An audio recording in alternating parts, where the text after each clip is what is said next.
Hey guys, this is Merlini. It's been a while, but I am back with the Dueling Fates Dota 2 patch analysis 7.07.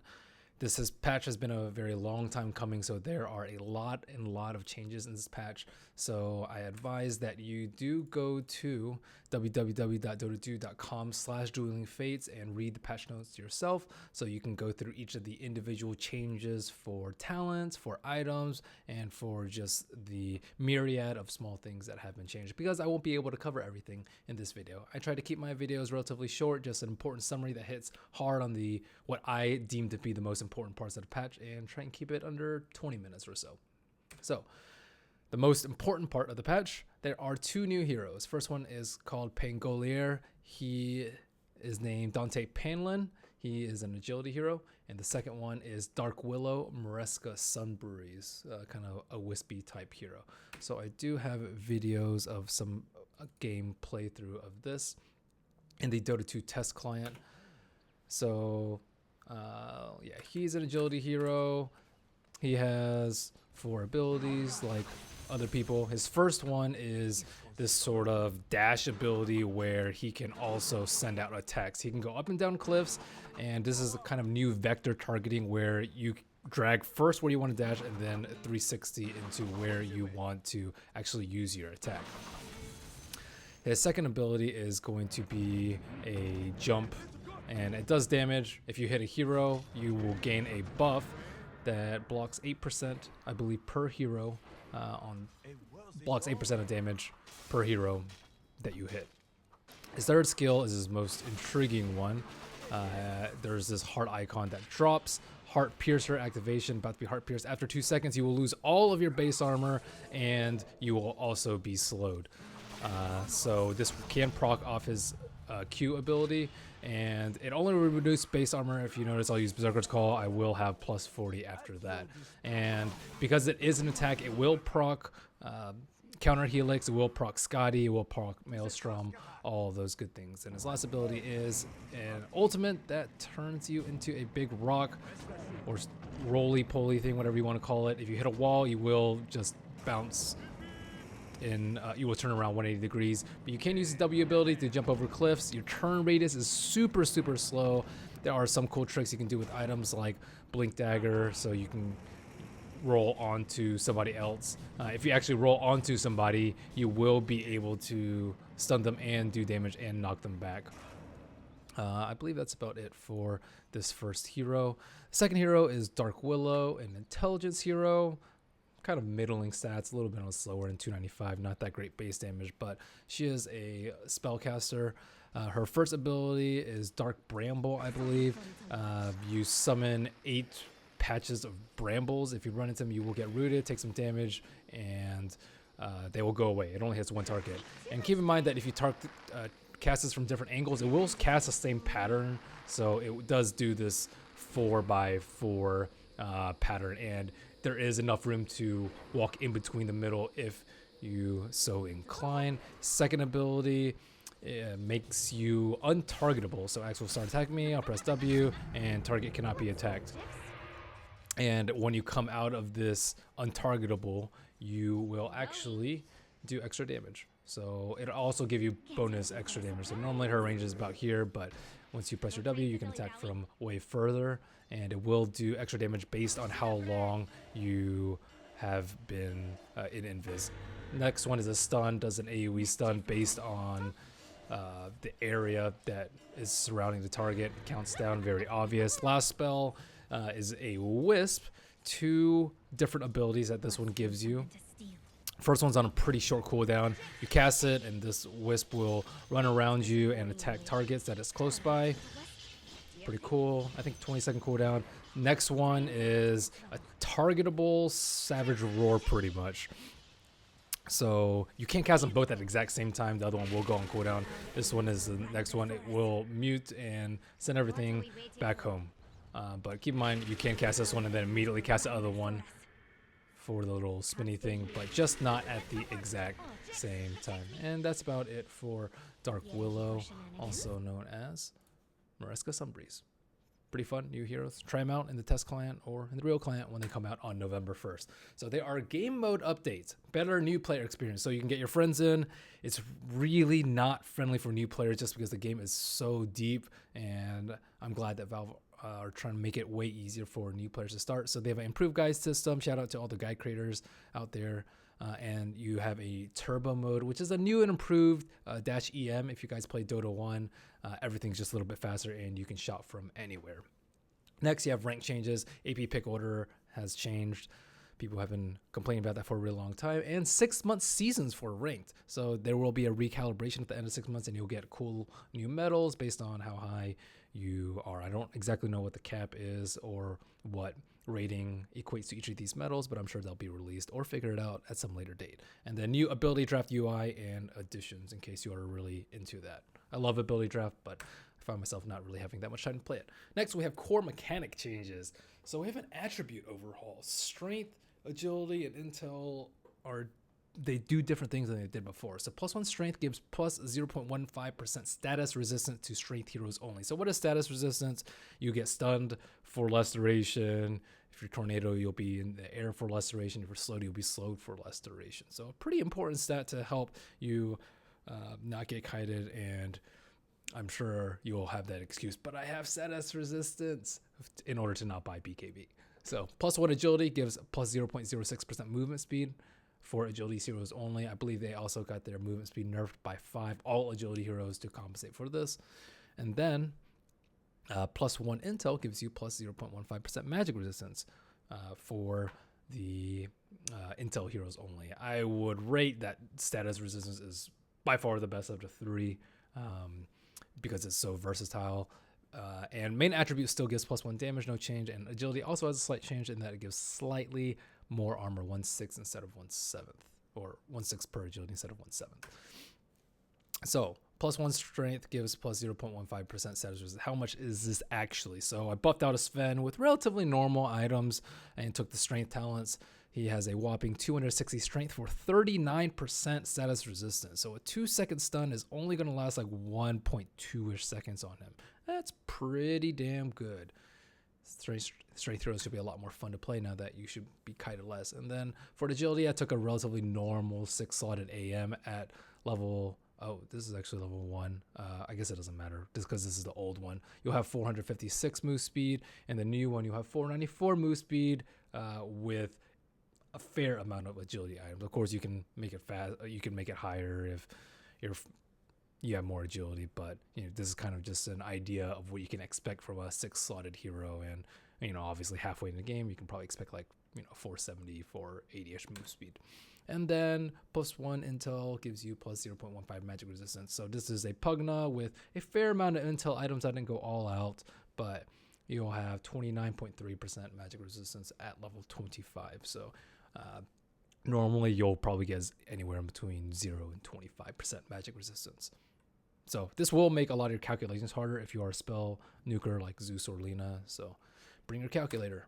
Core mechanic changes continued. Hex can no longer be dispelled. So Lotus nerf, Hex buff, Slark nerf, so on and so forth. All remaining unique attack modifiers are no longer UAM. So this is actually pretty important because you'll probably see like late game Silencer and OD far more commonly now that you can actually buy orb effects, which is really, really cool. Neutral sleep at night. I'm not sure why that change was added, but reminds me of Dota 1. Courier auto upgrades and has Courier Shield instead of Speed Boost. A little bit of love for supports. And can someone up the Courier, please? We won't see that anymore. Third Roshan drops single-use consumable refresher orb. Huge change here because that item sounds ridiculously good, especially for heroes like Death Prophet or something like that. In addition, HP and mana regeneration has been reworked. Items now give flat bonuses instead of percentage bonuses. Void Stone now gives 1 mana regeneration instead of plus 100%. And Strength and Intel then amplifies the base plus flat values. And everything has been correspondingly changed. But you might question yourself, how much does this actually matter? Some people will be like, oh my god, this is ridiculous. Some people might be like, that doesn't really change anything. So I actually took some numbers and figured it out for myself. So before, level 6 Centaur with a Ring of Health, 8.7 health regen, 8.6 after. Barely any change. Level 25 Centaur with tons and tons of strength with 5 Reavers and a Heart 495, 5 Reavers and a Heart 489. Barely any difference, actually. And then where it does matter is for kind of mana regeneration for non-intel heroes and HP regeneration for non-strength heroes. So Pugna, as you can see with 6 Lotus Orb, just got a regeneration item without any stats. 45.6 mana turns into 41.9. Actually a fair amount of difference. And a 39.2 health turns into 47.6. So as you can see, if you're not a strength-based hero, you're going to get a lot more value from plus regeneration. And if you're an int-based hero, you're not going to get as much value from mana regeneration. So it's kind of like effective HP. You want like high HP and high armor to have high EHP. You don't want to maximize one value. And then to illustrate this point, for a Phantom Assassin that's neither strength nor intel, getting 2 flat regen items with the Battle Fury and the Lincoln Sphere, something that you might actually get in a game. It's a buff in the late game for both. You have 3 more HP per second and 2 more mana regen. Again, this is at level 25. Your overall experience is not going to change that much. Not as big of a deal as some people may say it is. Armor is slightly weaker. This, I think, is actually fairly big because armor has not been changed in a really long time.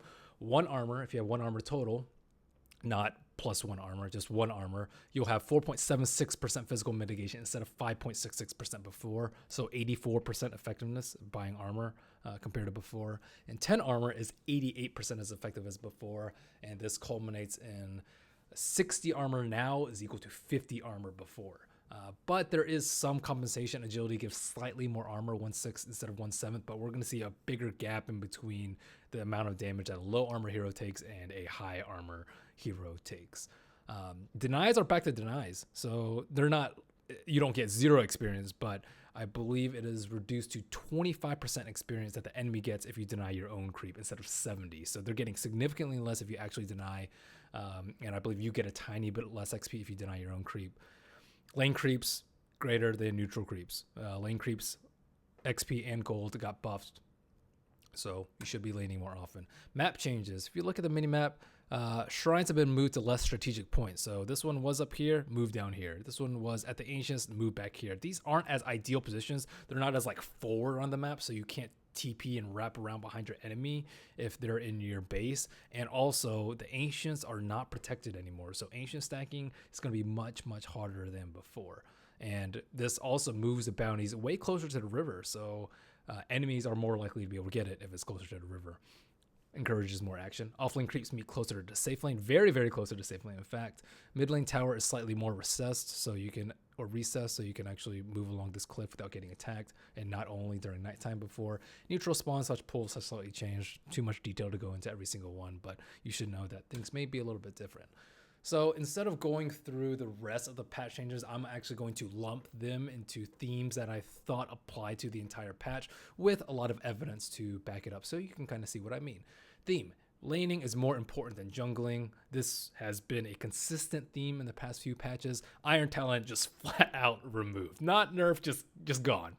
Lane creeps, XP and gold buff. I mentioned that in the prior page. Shrines moved away from ancients. So this is, I think, pretty big because before it's near impossible to contest like TA and Sven taking ancients because they were so close to the shrine and you could just sit there and it would be super easy to protect. Now it's not that easy anymore. Neutral spawn at 1 rather than at 30, so clearly disincentivizes junglers. Bounties move away from centralized neutral camp locations. So if we go back to the minimap, like they aren't like this was where the bounty used to be. It's like right in the middle of all the neutral and camps. So if you want to do like a 6 camp pattern, you can just stop by and sweep the rune as before, or maybe even if you do like 2 or 3 camps. But now it's like way out of your way, especially this one. You want to do these 3 camps or these 2 camps, you got to go all the way up here to get a bounty rune. It's not like on the way anymore, so it makes either getting bounties or neutrals less appealing. And neutral pulling is slightly more difficult, most notably the hard camp for the safe lane. Next patch thing that we have is continued effort to promote more action and variety to make it more fun to play and more fun to watch. So more action, shrines removed from base. Way easier to push high ground. so less turtling, and should overall just make games more interesting because high ground shouldn't be as difficult. You don't have those lulls where you have to farm like 20,000 net worth in order to push high ground. Bounties move to less safe positions. I touched on this a few times. Siege creeps buffed and extra spawn at 30 minutes instead of 40. So this combined with removed T4 tower regeneration, thank goodness, should make games end a little bit earlier, and Mega Creep should actually be closer to GG. Glyph affects creeps. This I kind of thought of as offensive glyphs. As you're pushing high ground, Cauda's about to blast, boom, your creeps are invulnerable. Then you can continue pushing. Great, especially if you're super far ahead, won't need the glyph anyways. Roshan number 3 drops single-use consumable refresher orb. Think Death Prophet with Exorcism going up, takes the tower, pops it again, win the game. More variety. See talents and new items, Meteor Hammer in particular. This item, you can drop a meteor on a tower and do significant spell damage to a tower. More bans in Captain's mode, more variety, and removal of UAM tag on orbs or no longer orbs means you can build more items on cooler heroes, and we might actually have a more spiced up late game one position role. Theme, offlaner should interfere with the safe lane carry. This is not necessarily a continuation. There have been conflicting patches pretty recently as whether or not the offlaner is easier or harder. It's certainly not as hard as it was maybe a few years ago, but definitely harder than it was last patch. Denies now denies significantly more experience, so you have to actually might have to actually contest the guy instead of just sitting there and like, whatever, I get 70% experience anyway. No longer the case. Iron Talon removed, so you don't really have the option of jungling anymore. Pro Man Shield has been removed. Every support's Bane. Shrine is further from off lane. That's actually a pretty big deal. You can't keep up the pressure from 4:30 to 5:30 anymore because you can't just pop your shrine and go back. It's way deep into the base. You're going to have to leave the lane for a pretty long time if you want to go to the shrine. Shrine is also closer to the safe laner too. So if you harass out a safe laner, they can go to their shrine. It's much closer to the safe lane as opposed to the mid lane now. And at the same time, they did throw some carrots to not make it impossible. It's easier to hit level 2 now, and XP leech range is 1500 instead of 1300. Mid should be skill based. Wow, imagine that. Denies significantly more experience. This is, again, one of the biggest changes because you keep seeing it and apply to multiple themes. Removal extra creep may dissuade 2v2 mid. I'm not exactly sure about this, but it might. Shrine is further away from the mid laner, so if you get harassed out, you won't be able to heal up as easily. Bottle Crow has been removed, so none of that anymore. And narrower mid lane. Narrower just usually just makes things way harder. Imagine if like you're pushing high ground and the choke is like one hero in. That would be like impossibly hard to play around, and it just makes things unnecessarily difficult. But just a tiny bit narrower makes it more difficult to retreat up and push the tower too. And then we have 5 new items. Meteor Hammer, made of these items over Club, Staff Wizardry, Ring, and Sage Mask. Drops a meteor after channeling 360 building damage over 6 seconds, 690 units. This, I think, is one of the biggest changes to the items because now you have an item that fulfills a unique role that wasn't really an option before. There weren't that many heroes that could do damage to the towers. It was just Pugna with your Nether Blast, Jakiro with Liquid Fire, and Tiny with Toss. Thanks, Owen. Now you have an item, so any hero can turn into this ridiculously strong pusher if you just leave him be. Then you have Aeon Disc. Kind of costs the same as BKB. It might be a BKB replacement. Vit booster, energy booster recipe. It gives you plus 25% status resistance. I think this is a very, very good stat to have, especially if you're a strength hero, a tank that usually just gets kited around in the fight. And whenever you take damage or below 80% health, you apply strong dispel on your hero, and you gain a 2.5 second buff that reduces all incoming and outgoing damage to 0. Cooldown is pretty darn long, but having a self dispel on your hero, especially auto, is ridiculously strong. Spirit Vessel, just think of it as super earn. Reduces enemy HP, regen, and heals when you cast it on enemy, and amplifies HP, regen, heal if you cast it on allies. Nullifier. This one dispels, mutes, and slows. It's pretty expensive, requires Relic and Helm of Iron Will, so a pretty terrible build up, but being able to mute is very, very strong. Maybe not as strong now that Hex is undispellable, but we'll see. Kaya is pretty much like, it's not super earn. Ignore that. It is kind of like a int version of, or Sage is to strength, Yasha is to agi, and Kaya is to Intel. So gives you 10% mana cost reduction and 10% mana loss reduction, so you don't get mana burn as much, and gives you spell amp. Aether Lens does not give you spell amp anymore. And there have been new talents, so there's a ton of talents. I read through most of them. All hero talent trees have been redesigned. Many ability specific talents have been added, so you don't get those super bland plus 8 strength ones anymore, or not as often anyways. And notable changes: Clink Strafe change, not a talent but an ability change, gives plus attack speed, and you auto dodge projectiles up to 3. Pretty good. Dazzle Poison Touch releases a poison that splashes on nearby targets and it can refresh. Io, level 15, grants Tether grants Scepter bonus. Screw Elk, Io is a new Scepter giver. And then you have Lion, level 25, plus 325 area of effect hex. Amazing. Techies, level 25, plus 25 Mind's movement speed. That just sounds ridiculous and awesome at the same time. Trant, level 15, 3-second tree respawn time. That sounds really good, especially for a hero like Tree.